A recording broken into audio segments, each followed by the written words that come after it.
for long-term thinking and family business?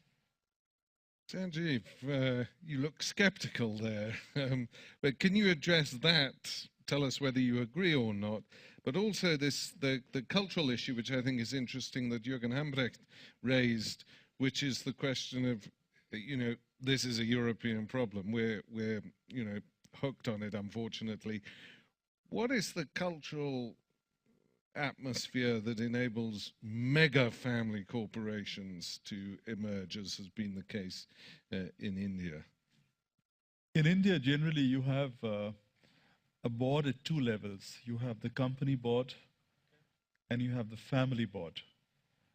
So the family board has representatives of the entire family, and one or two of them represent the family and the decisions of the family at the main board. But I entirely agree with the statement just made that a family-owned and a family-run company has the ability to take a longer-term view.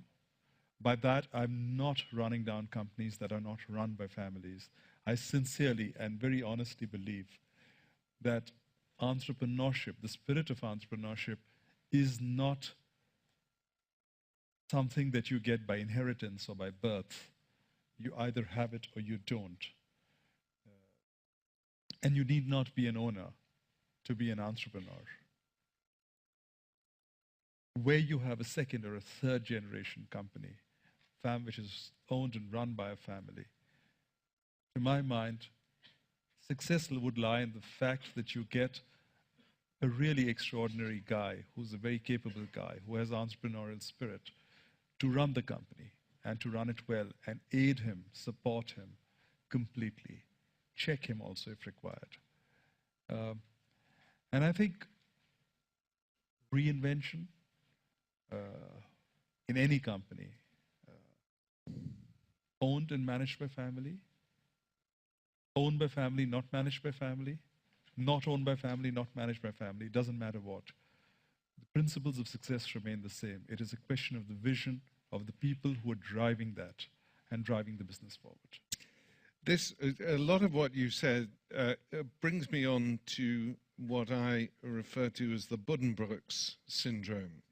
I allude, of course, to Thomas Mann's great saga of a 19th century German family in Lübeck, and how, as the business progressed through generations, it collapsed essentially through decadence of the younger generations. So, Robert Pajot, is this a problem that each successive generation is supposed, A, on the one hand, to be as good and entrepreneurial as the parents' generation, and B, what happens if the younger generation, as Sanjiv has alluded to, actually understands the way that the market is changing, but that means making big decisions in the structure of the company? Aren't there a lot of tensions within families that make change difficult? My answer is yes. No, it's true. We've been for 200 years in the business, 120 years in cars and 200 years in business. And so each generation there is a problem. We really think in terms of long-term survival, long-term expansion. Sometimes it's wealth creation, sometimes it's just survival, depending on the period. But at each generation, there are different opportunities and different risks. So clearly, in a family company, my main objective is to pass the buck to my children. And so I'm trying to create value to ensure that this is possible. It gives a different perspective to the culture of the company. And for those of you who hesitate to enter a family-owned company or a company listed without controlling shareholders, it does make a difference in the culture, in the values of the company. But it's possible to make a success in both instances. So clearly, to survive long term, yes, you have each generation to have to adjust to. If I take the example of Hermès, I'm an independent board member of Hermès.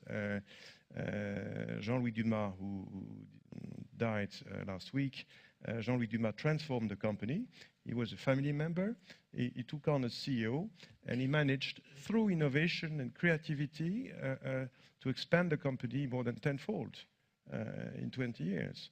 Change the, so it's possible to be entrepreneur, to keep the family values, which are very strong at Hermès, and to have a global luxury giant present in Japan, in China, in America, everywhere in the world, with probably the best products you can dream of. So there are challenges all the time, but a company that manages to keep an identity, and the family helps to give the identity, has a different set of values sometimes. But do you think... I will give you an example in the car industry, not in Europe. But isn't it surprising that between the three American car companies, the one that didn't disappear, didn't go to Chapter 11 is Ford? Facing the same situation? So, Jürgen, in that case, tell us, because you were saying at the beginning that BASF has managed to reinvent, restructure, reposition itself in a very fundamental way 3 or 4 times. So how do you go about that? How do you avoid the trap of General Motors, for example, if we continue the example there? Let me say, success story of BASF is innovation. We have been one of the innovators in the chemical industry. Nobel Prizes, new technologies, constantly. And this is the success factor. But I do also a little bit opposed to Andreas' approach. I think R&D spending, this is one of the figures which is very often very misleading, because people count very differently, first. And secondly, you need to really compare apples and apples. And then you will find out that this is not the truth. I totally opposed to this. R&D is essential, and maybe it's deriving from the fact that I'm in an industry which is always very, very long-term oriented. If we talk about a project, to realize this takes 5 years. So it's already a span of 10 years to show the success. So this is right from the beginning long-term.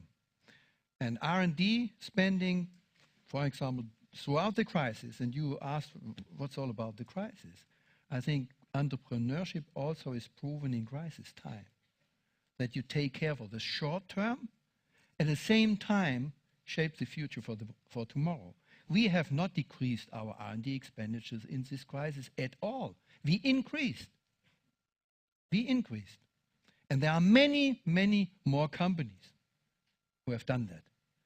Second argument with regard to bonus systems. This is the topic of the annual shareholder meetings this year. Half of the time, and you know we have in Germany long-lasting annual shareholder meetings, 6 to 10 hours. And out of the 6 to 10 hours, half of the time is salary system of the board. And we have a 2-tier board system, by the way. It's totally different to the rest of the world. So a CEO in Germany is not CEO and chairman. The chairman is a different 2-tier board system, totally independent from each other. Now, but coming back to this, I have to say there are many companies who have already long-term incentive plans. And there are others who have short-term. And they exist in family-run companies as well as in publicly traded companies. The difference is that publicly traded companies are much more transparent than family-owned companies. in general. If you go into the details in specific cases, you will find all examples on both sides. So really looking to the very, very long term, shaping the future of a company needs a very clear vision and needs also basic values. And these basic values are, so to speak, the framework in which you can run, and you should not go over these fences. And this is exactly what is the success story of BASF. We have, this is not very well known, a basic principle right from the beginning, which is called Verbund. This is horizontal and vertical integration. We are absolutely a hybrid company, very broadly diversified. But what we really take care of is that though all the business are interrelated, from people management, from customer management, and from the added value which is achieved. And if you take this as an example, you cannot translate it in all other industries, of course, but this is a success story, and we do it since 145 years. And the entire company has this culture, this basic thinking, huge solidarity between the respective businesses. Yes, there is a possibility that one business is supporting another business at time, but has to pay back in another time. This is very similar as in family-owned companies, though this, at the end of the day, make story very short. It's an issue of management and of people. So,